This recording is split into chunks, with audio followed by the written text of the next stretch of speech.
Good morning friends.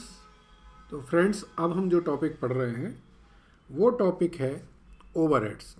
आपने material पढ़ा, आपने बेसिक कॉन्सेप्ट पढ़े, अब आप पढ़ेंगे ओवरहेड्स। फ्रेंड्स, ओवरहेड समझने से पहले आपको थोड़ा सा पुराने कॉन्सेप्ट पे लेके चलते हैं।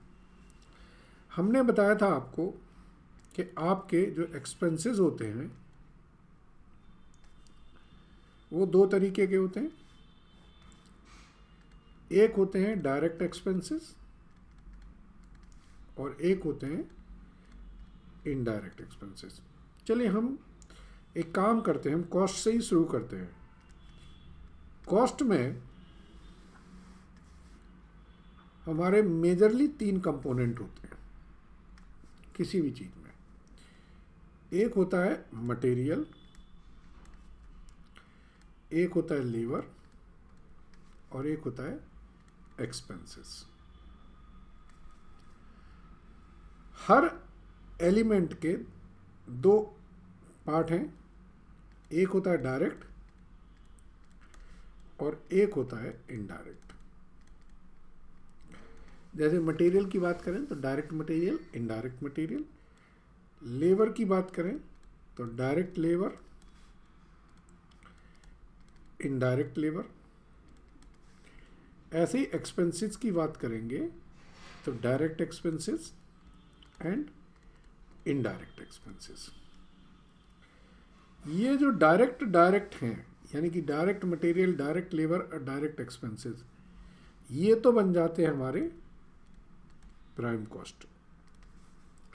और जो इनडायरेक्ट इनडायरेक्ट है, इसमें इनडायरेक्ट मटेरियल, इनडायरेक्ट लेबर, ये हमारे होते हैं ओवरहेड्स। मतलब अब आपकी कॉस्ट में दो ही चीज़ें हैं, एक तो प्राइम कॉस्ट और एक ओवरहेड्स।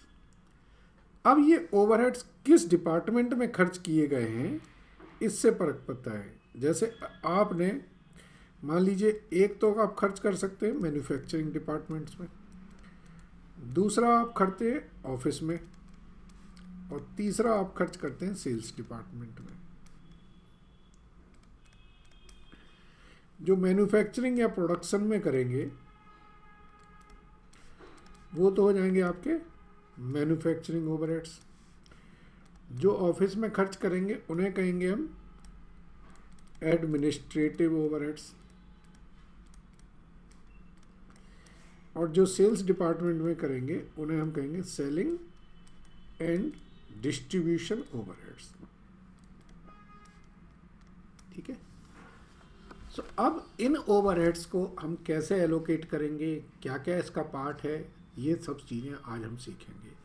मैन्युफैक्चरिंग डिपार्टमेंट में भी फिर कई डिपार्टमेंट ऐसे होते हैं जो सपोर्ट डिपार्टमेंट होते हैं, जो डायरेक्टली मैन्युफैक्चरिंग में इन्वॉल्व नहीं होते हैं बट वो सपोर्ट करते हैं, उनको सर्विस डिपार्टमेंट कहते हैं। ठीक है। तो आज हम ये सारी चीज़ें सीखेंगे। चलिए, सो ओवरहेड्स थोड़ी थ्योरी पढ़ते हैं। ओवरहेड्स क्या है? Overheads are expenditure which can not be conveniently traced to और identified with an particular cost unit. मतलब वो पर्टिकुलरली किसी डायरेक्ट प्रोडक्शन से रिलेटेड नहीं है। फिर क्लासिफिकेशन की बात करें तो क्लासिफिकेशन में एक तो फैक्ट्री ओवरहेड्स आ जाते हैं, ऑफिस ओवरहेड्स आ जाते हैं एंड सेलिंग ओवरहेड्स आ जाते हैं। अगर नेचर की बात करें तो फिक्स्ड ओवरहेड्स होते हैं। जैसे फिक्स्ड ओवरहेड का मतलब जो प्रोडक्शन से डिपेंडेंट नहीं होते हैं, और वेरिएबल ओवरहेड्स हैं and semi variable. Variable overheads का मतलब जैसे जैसे प्रोडक्शन बढ़ता है आपका ओवरहेड बढ़ते जाते हैं, और सेमी वेरिएबल का मतलब उसमें फिक्स्ड और वेरिएबल दोनों पार्ट होते हैं। एलिमेंट की बात करें तो इसमें इनडायरेक्ट मटेरियल, इनडायरेक्ट लेबर और इनडायरेक्ट एक्सपेंसेस होते हैं। कंट्रोल की बात करें तो इसमें कंट्रोलेबल और अनकंट्रोलेबल खर्चे दोनों ही इंक्लूड होते हैं। कंट्रोलेबल खर्चे कौन से हैं? जिनको आप अगर नहीं करेंगे, प्रोडक्शन नहीं करेंगे तो आप कर किए जा सकते हैं। ठीक है। फिर इसके बाद आती है अकाउंटिंग ऑफ मैन्युफैक्चरिंग ओवरहेड्स। तो अकाउंटिंग ऑफ मैन्युफैक्चरिंग ओवरहेड्स में पहले तो आप मैन्युफैक्चरिंग ओवरहेड्स की आप बुकिंग कर देते हैं, इसके बाद उनको एलोकेशन करना होता है। तो एलोकेशन कैसे होती है ये समझिए। सो मैन्युफैक्चरिंग ओवरहेड्स क्या होते हैं? Generally manufacturing overheads forms a substantial portion of total overheads. It is important that such overhead should be properly absorbed. तो पहले स्टेप्स क्या रहेंगे? एक तो एस्टिमेशन एंड कलेक्शन, कितना हमारा मैन्युफैक्चरिंग ओवरहेड्स है, और दूसरा रहेगा आपका कि भाई इनके आपके इफेक्ट को आपने प्लेस करना है. ठीक है जी. तो अब आपका मैन्युफैक्चरिंग ओवरहेड्स में एक आ गया एस्टिमेशन एंड कलेक्शन. ठीक है, एस्टिमेशन एंड कलेक्शन.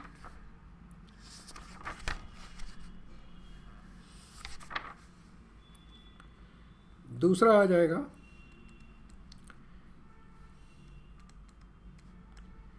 असाइनमेंट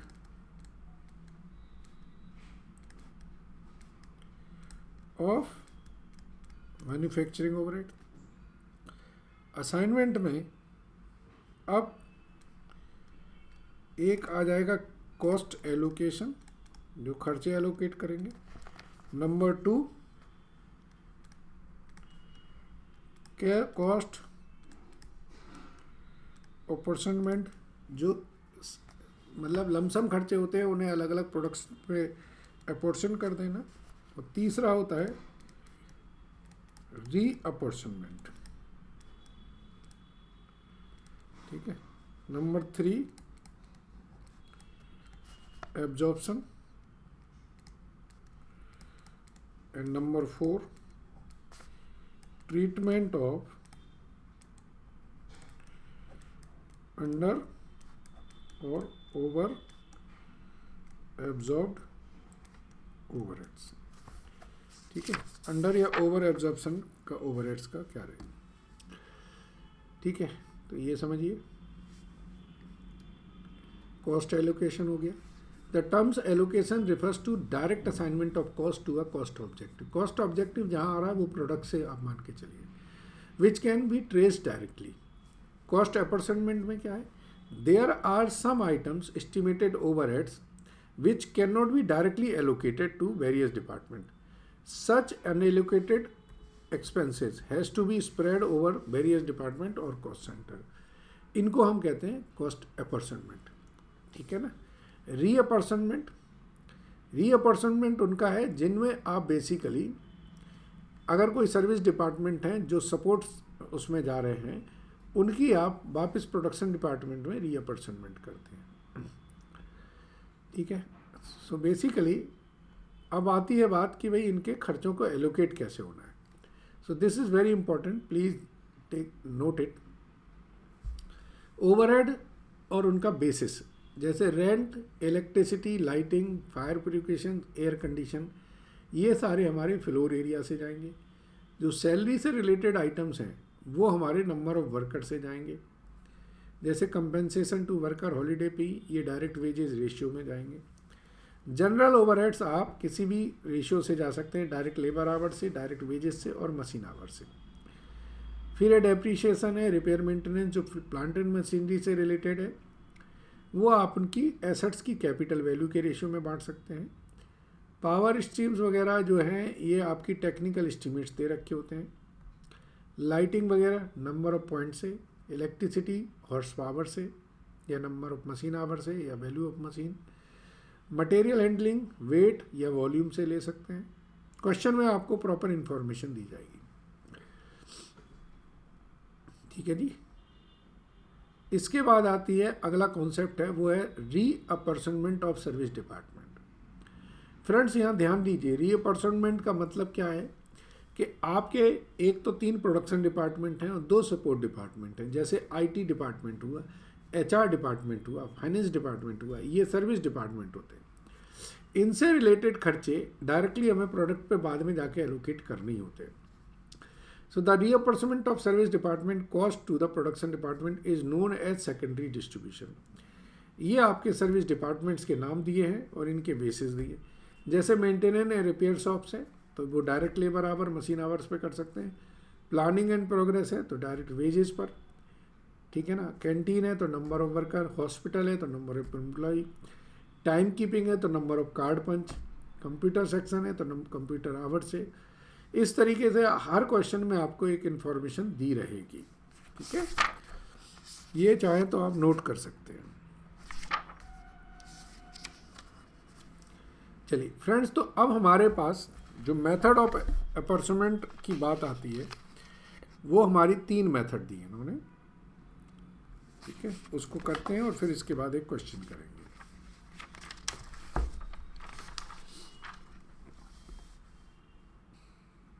अगर हम मेथड ऑफ अपॉर्चुमेंट की बात करेंगे, so this is important, practical point of view से ये इम्पॉर्टेंट है, ध्यान रखिएगा। मेथड ऑफ अपॉर्चुमेंट, इसमें एक है आपकी डायरेक्ट रीडिस्ट्रीब्यूशन मेथड, ठीक है। दूसरी है स्टेप मेथड,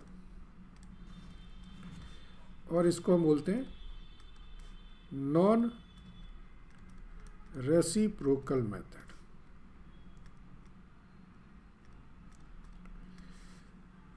तीसरी है आपकी रेसिप्रोकल मेथड।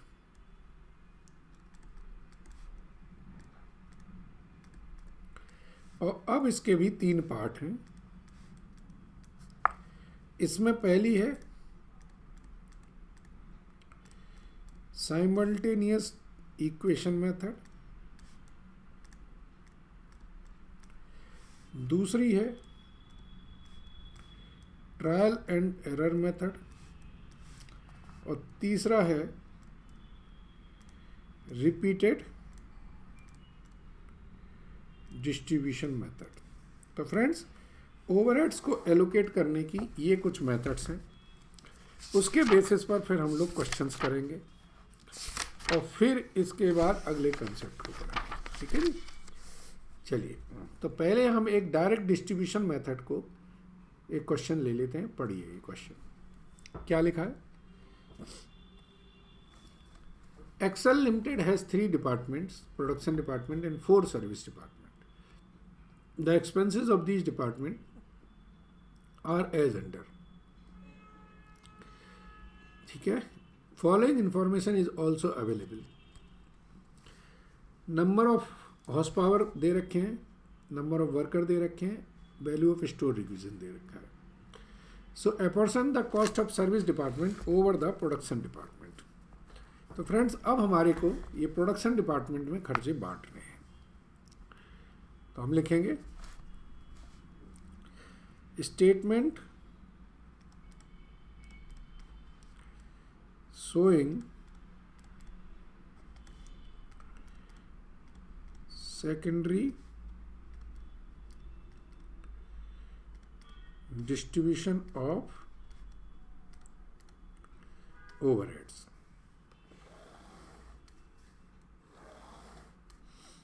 यहां पे लिखेंगे हम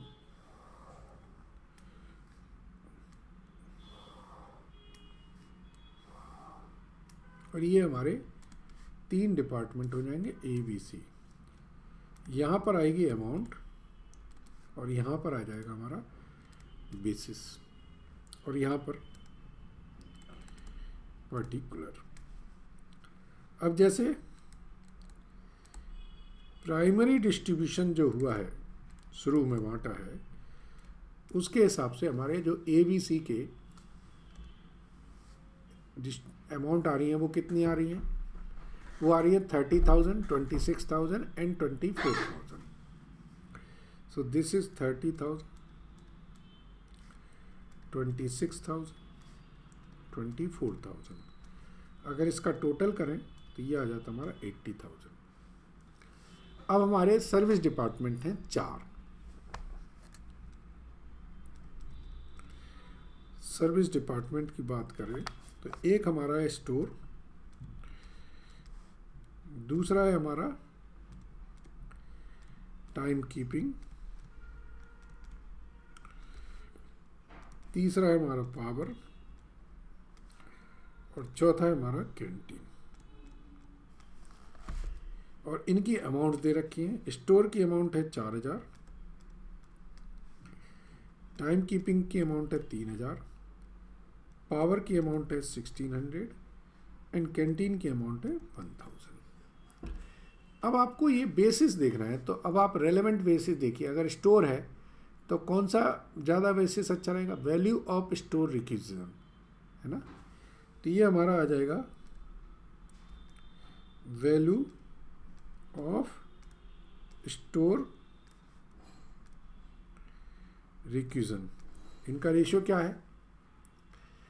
ये आ रहा, आपकी वैल्यू दे रखी है 2500, तो 5:3:2, 5:3:2, तो ये 2000, 1200 और 800 ये बट गया। अब टाइम कीपिंग की बात करें तो हमारे पास नंबर ऑफ वर्कर दे रखे हैं। नंबर ऑफ वर्कर का रेशियो बन रहा है 4:3:3।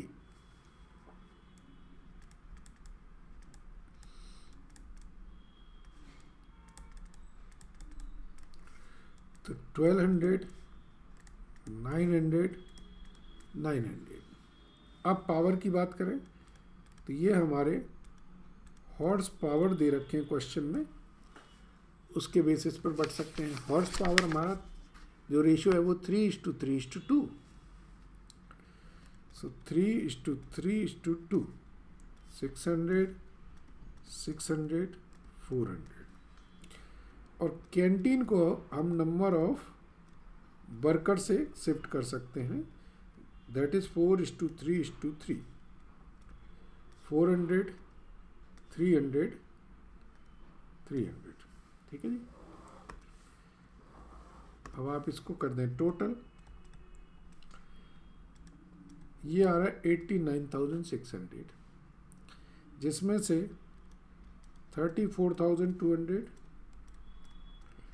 29,000 एंड 26,400 ये आपके ABC के आपके खर्चे हो गए। तो बेसिकली क्वेश्चन क्या हुआ कि आपने डायरेक्ट डिस्ट्रीब्यूशन के हिसाब से क्वेश्चन कर दिया। सेकंड मेथड हमारी कौन सी है? सेकंड मेथड है हमारी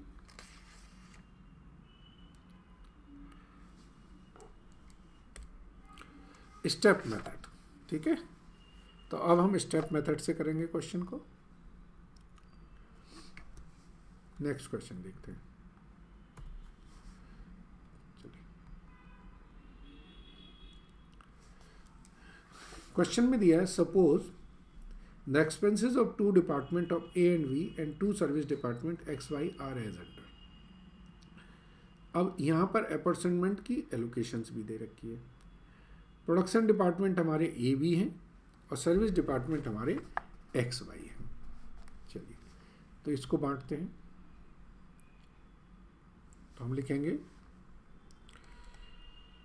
स्टेटमेंट ऑफ ओवरहेड डिस्ट्रीब्यूशन। ये हमारी अब स्टेप मेथड है। इसको नॉन रेसिप्रोकल मेथड कहते हैं। नॉन रेसिप्रोकल का मतलब है ये दोबारा एक दूसरे में नहीं जाएंगे। तो ये हमारे A और B प्रोडक्शन डिपार्टमेंट हैं और X और Y हमारे सर्विस डिपार्टमेंट हैं। तो जो अमाउंट गिवन है वो दे रखी है कितनी? 2000, 1500,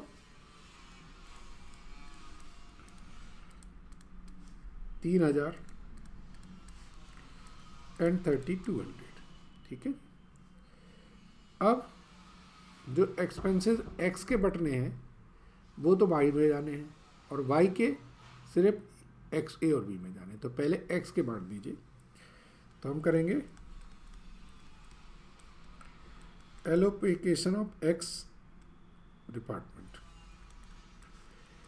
ये -2000 हो जाएगा और ये 500, 800, 700 हो जाएगा।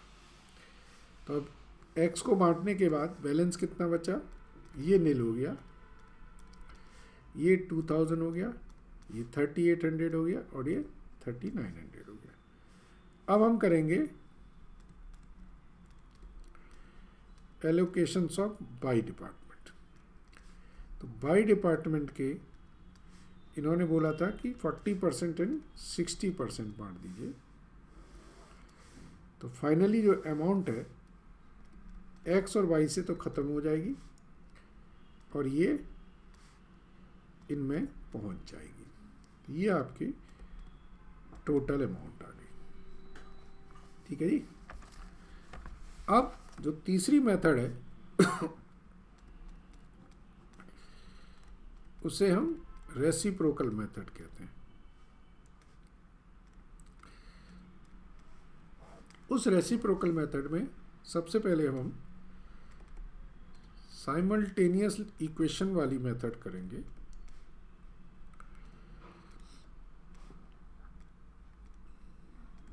Simultaneous equation method. तो साइमल्टेनियसली इक्वेशन मेथड में ये क्वेश्चन हम करते हैं, पढ़िए। क्वेश्चन दिया है, following is the service department, boiler and pump दे रखा है और एलोकेशन है। देखिए अब रेसिप्रोकल क्या होता है, जब बॉयलर के खर्चे हो रहे हैं तो वो पंप में जा रहे हैं और पंप के खर्चे बॉयलर में जा रहे हैं, इसी को रेसिप्रोकल कहते हैं। इससे पहले जो क्वेश्चन था इसमें देखिए गौर से, एक्स के खर्चे बाई में जा रहे हैं बट बाई के खर्चे एक्स में नहीं जा रहे। अगर बाई के खर्चे एक्स में जा रहे होते तो फिर ये रेसिप्रोकल बन जाता। ठीक है। अब इसमें साइमल्टेनियसली इक्वेशन बनानी है तो इसके लिए हम क्वेश्चंस को सॉल्व करेंगे। ठीक है। तो हम लिखेंगे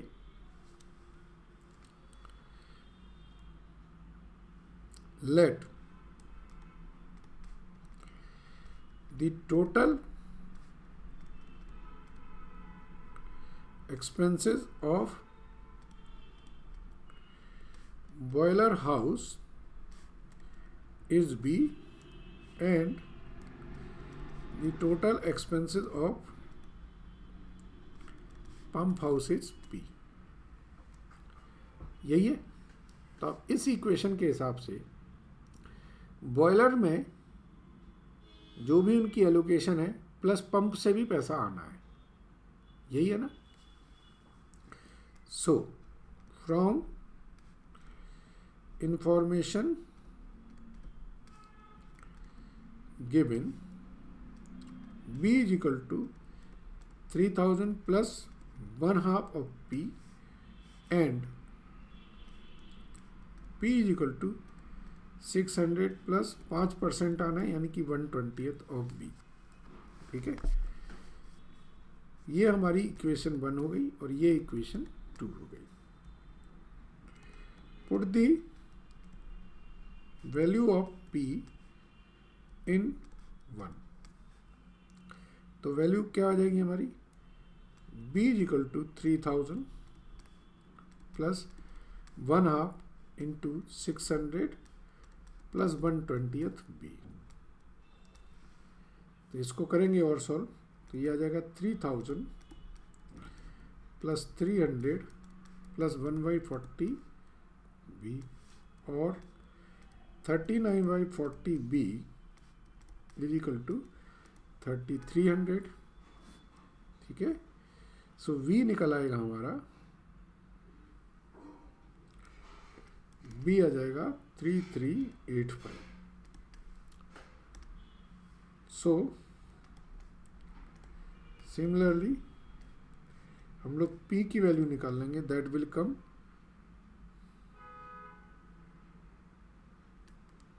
769।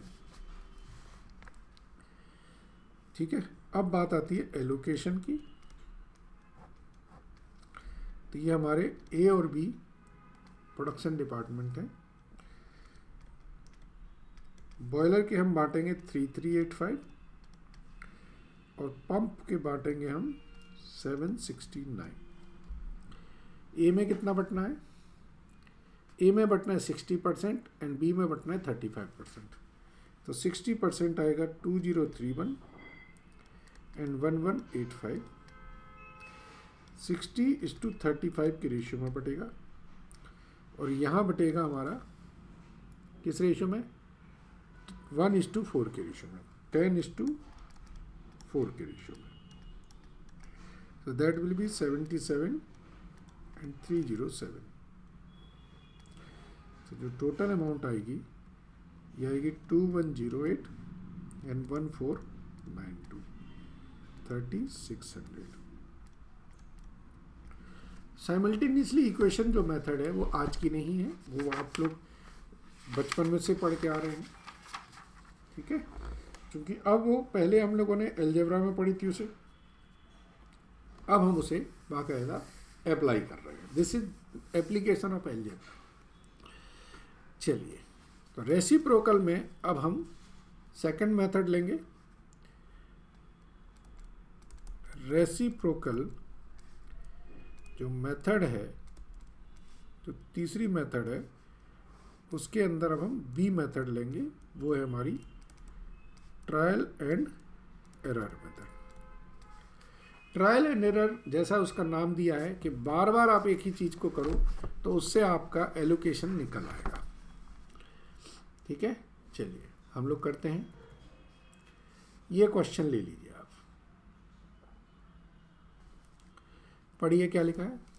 PH limited is a manufacturing company having 3 department A, B, C and 2 service department. अब इनकी पूरी डिटेल दे रखी है, सर्विस डिपार्टमेंट के परसेंटेज बांटने के लिए दिया है। तो जब X को बांट रहे हैं तो Y में जा रहा है और जब Y को बांट रहे हैं तो X में जा रहा है। यही रेसिप्रोकल है, ठीक है। सो इन्होंने कहा कि इसको आप एलोकेट कर दीजिए। तो स्टेटमेंट शोइंग ओवरहेड डिस्ट्रीब्यूशन करिए, स्टेटमेंट शोइंग रीडिस्ट्रीब्यूशन करिए एंड मशीन आवर रेट निकालिए। चलिए वो हम बाद में करेंगे, ठीक है जी। तो पहले हम ट्रायल एंड एरर से निकालते हैं। चलिए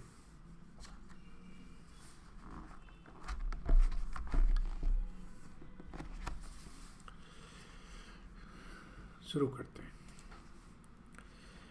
स्टेटमेंट showing overhead distribution, ठीक है जी।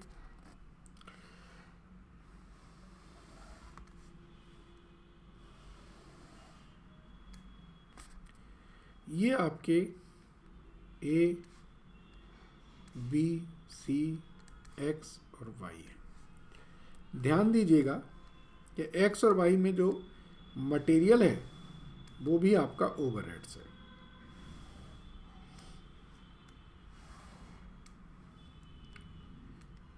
ये आपके हो गए बेसिस और ये हो गई आपकी अमाउंट। तो डायरेक्ट मटेरियल और डायरेक्ट लेबर ए बी के ओवरहेड्स में नहीं आएगा, बट जो X और Y के हैं वो ओवरहेड्स में आएंगे। तो X और Y के कितने हैं, 2000, 1000 और 1000, 2000, 2000, 1000 एंड 1000, 2000। बच्चे यहाँ गलती कर देते, वो कहते हैं सर डायरेक्ट मटेरियल तो हम लेते ही नहीं हैं। But friends, direct material product का नहीं लेते हैं, सर्विस डिपार्टमेंट का लेंगे, क्योंकि वो प्रोडक्शन के पॉइंट ऑफ व्यू से इनडायरेक्ट मटेरियल है। अब हम सर्विस डिपार्टमेंट की बात करें तो सर्विस डिपार्टमेंट में हमारे पास हैं, एक तो फैक्ट्री रेंट है, दूसरा हमारे पास पावर है, तीसरा है डेप्रिसिएशन और चौथा है अदर। यही है। इनकी अमाउंट लिख लें, 4000, 2500, 1000 एंड 9000। 4000, 2500, 1000 एंड 9000। फ्रेंड्स, अब आप याद रखिए कि जो फैक्ट्री रेंट है वो तो हमारा एरिया में बढ़ जाएगा और एरिया में दे रखा है। तो ये हमारा बढ़ जाएगा एरिया से। डेप्रीशिएशन किस में बढ़ जाएगा, ये हमारी क्वेश्चन में कैपिटल वैल्यू दे रखी है, उसके हिसाब से बढ़ जाएगा। पावर जो है, अगर क्वेश्चन में मशीन आवर और हॉर्स पावर दोनों दे रखे हैं, तो यहाँ पे ध्यान दीजिए कि मशीन आवर और अगर हॉर्स पावर दोनों दे रखे हैं तो पावर आएगी horse power into machine our के रेशियो में। ये ध्यान देने वाली बात है, ठीक है जी। और अदर जो रहेगा वो आपके मशीन आवर के रेशियो में चला जाएगा, ठीक है जी। एलोकेट कर दें आप। ये हमारा 5:, मतलब 10:5:10:5:10 एरिया। तो एरिया को एलोकेट करेंगे तो that comes to how much, 1,500, 1,500, 1,000, ठीक है जी। एक वर्किंग नोट बना लीजिए। Horse power into machine hours जो निकलेंगे वो कितने होंगे, ठीक है। तो इसको लिख लेते हैं। Horse power into machine hour, A का आएगा 50,000, बी का आएगा 80,000, 50,000, 80,000, सी का 80,000, डी एक्स का 15,000 और वाई का 25,000।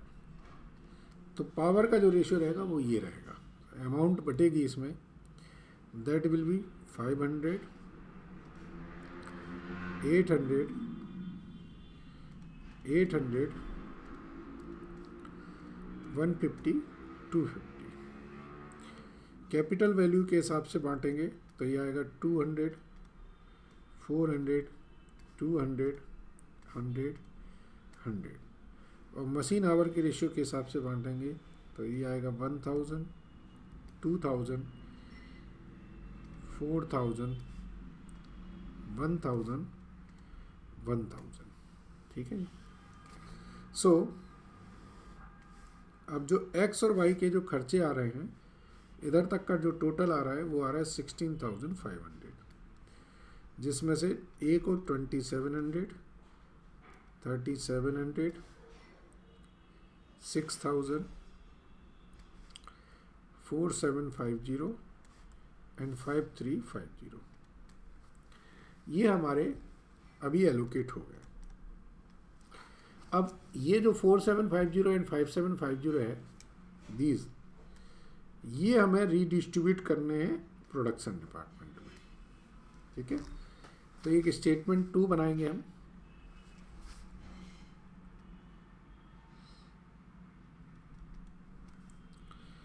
Redistribution of service department overhead, और ये ट्रायल एंड एरर मेथड से करेंगे, ठीक है। तो ट्रायल एंड एरर से करें तो ये हमारे एक्स और वाई हैं, ठीक है जी। और ए और बी, यहाँ पर ए बी सी है बट आना नहीं है। प्राइमरी डिस्ट्रीब्यूशन से जब हम करते हैं तो ये अमाउंट आ रही 4,750 एंड 5,350, ये आपने निकाली थी ना अभी। अब देखिए एक्स को डिस्ट्रीब्यूट करते हैं जब, तो वाई को कितना मिलता है, 10%। एक्स को जब हम डिस्ट्रीब्यूट करेंगे तो यहाँ से तो कम हो जाएगा और यहाँ पर 10% पहुँच जाएगा। अब ये हो गया हमारा हाउ मच, 5,350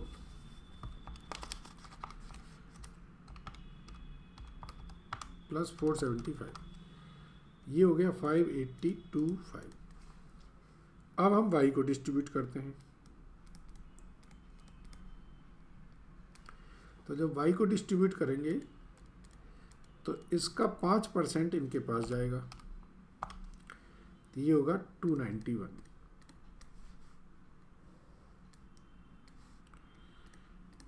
अब दोबारा से फिर से x को डिस्ट्रीब्यूट करो, तो इसका 10% इनके पास पहुंचेगा। ठीक है जी। और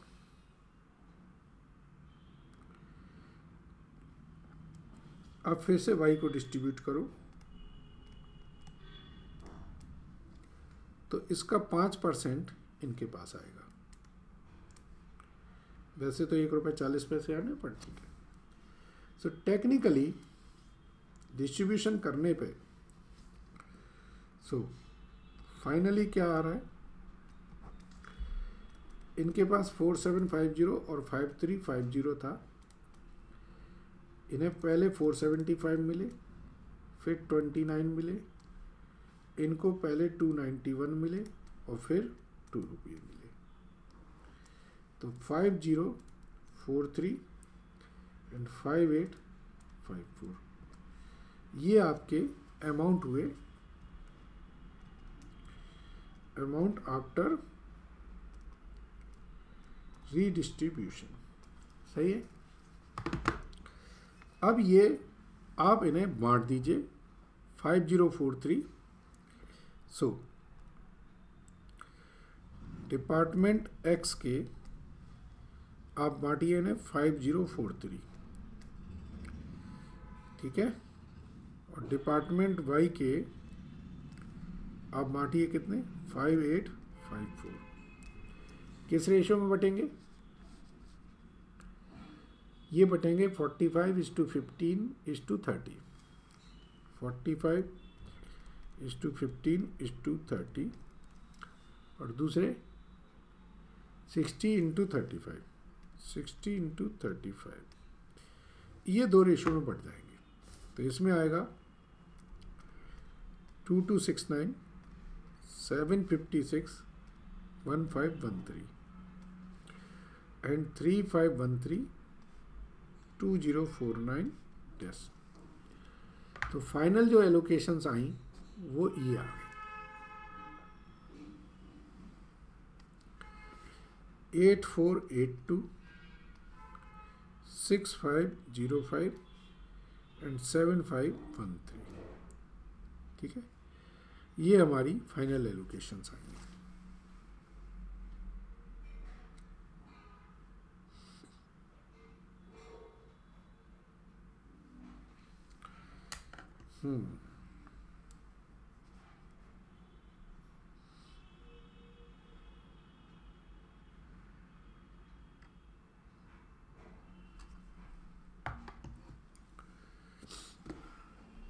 चलिए फ्रेंड्स, तो ये आपको समझ आ गया होगा। ये ट्रायल एंड एरर मेथड में हमने सिर्फ एक्स और वाई के आपस में करते हैं। अब जब हम रिपीटेड डिस्ट्रीब्यूशन करेंगे तो हम पूरे तीनों में बार बार एलोकेशन करेंगे। चलिए वो अगली मेथड में हम उसको भी करके दिखाते हैं। क्वेश्चन हमारा सेम रहेगा, बट इसी को हम रिपीटेड डिस्ट्रीब्यूशन मेथड से करेंगे। ठीक है। सो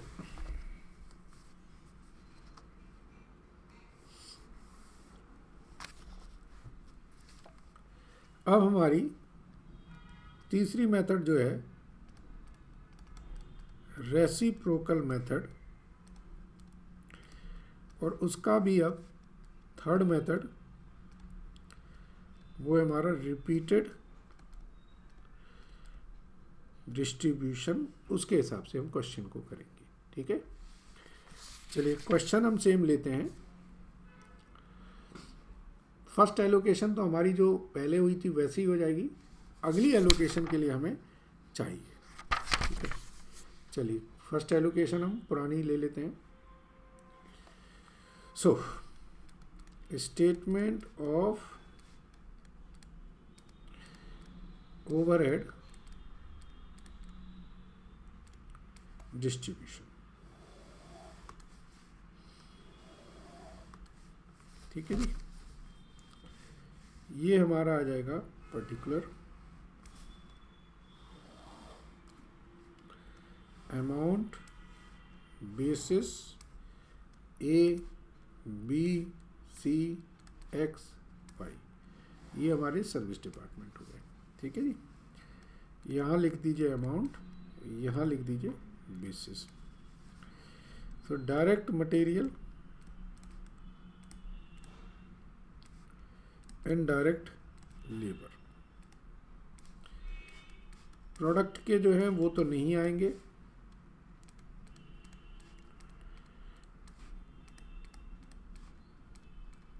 और सर्विसेज के आ जाएंगे। चलिए फिर factory rent, power, depreciation and other overheads, ये हमारी अमाउंट है 4000, 2500,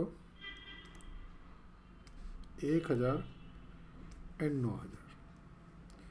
बेसिस रहेगा ये एरिया, ये horse power into machine hours, ये कैपिटल वैल्यू, और ये आपका मशीन आवर्स। ठीक है, इसके हिसाब से हम एलोकेट करते हैं तो ये 1000, 500, 1000, 500, 1000। इसके हिसाब से हम एलोकेट करते हैं तो ये 500, 800, 800, 150, 250।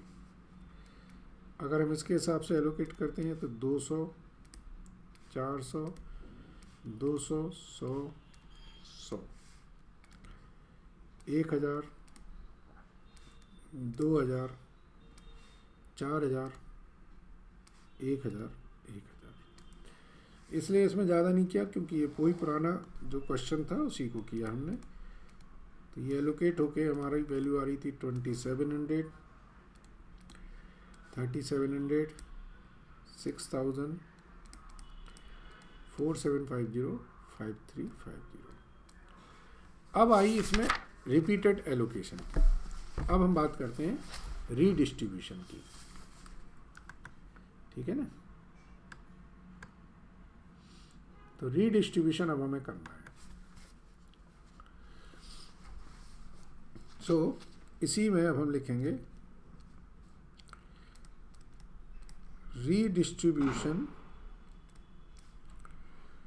Of service department. ठीक है जी, सर्विस डिपार्टमेंट की अब हम रीडिस्ट्रीब्यूशन करेंगे।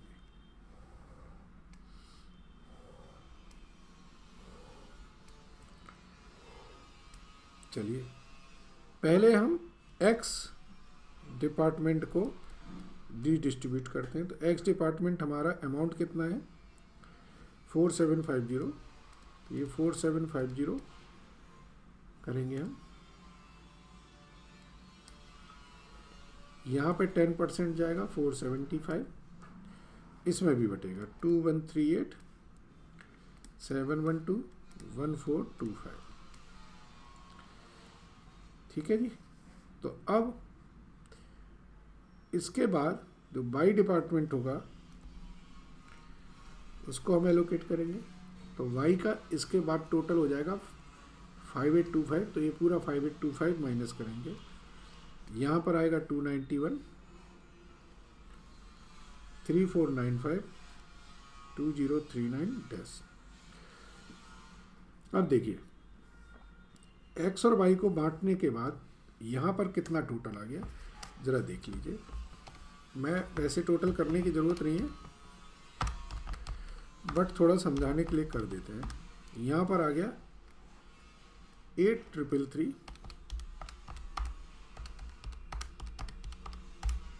यहाँ पर टोटल आ गया 6451, और ये आ गया 7425, ये 291 और ये नल। ठीक है जी, अब दोबारा से हम x को डिस्ट्रीब्यूट करेंगे। तो x का डिस्ट्रीब्यूशन होगा 131, 44, 87, 29, तो ये -291 खत्म। अब y के पास पहुंच गए तो y को डिस्ट्रीब्यूट करेंगे, तो y से 29 निकलेंगे और यहाँ जाएंगे कितना 17 इसमें, 10 इसमें, डैश और इसमें 2 बचेगा। अब y ख़त्म हो गया, y का 0 हो गया। अब यहाँ पर वापस x के पास 2 रुपये बच गए, तो फिर से x को डिस्ट्रीब्यूट कर देंगे।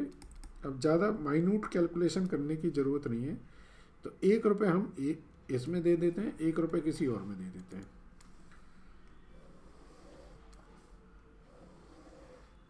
ठीक है, तो ये डिस्ट्रीब्यूट करने के बाद ये तो हो गए नील, और इसका बैलेंस कितना आएगा 8482 6505 एंड 7513। अब आप ये टोटल अमाउंट आ गई। मशीन आवर कितने हैं हमारे पास, इसके हैं 1000, इसके हैं 2000 और ये है 4000। तो मशीन आवर रेट क्या आएगा 8.482, 3.25 एंड 1.88। ये मशीन आवर का ओवरहेड का रेट आ गया। ठीक है जी, तो क्वेश्चन में उन्होंने यही पूछा था कि भाई मशीन आवर का रेट निकालिए, यही था। तो मेरे ख्याल से ये आपके ओवरहेड की एलोकेशंस आपको बड़ी कंफर्टेबली समझ आ गई होगी। ठीक है ना, चलिए अब हम नेक्स्ट कॉन्सेप्ट पढ़ेंगे ब्रेक के बाद। Thank you.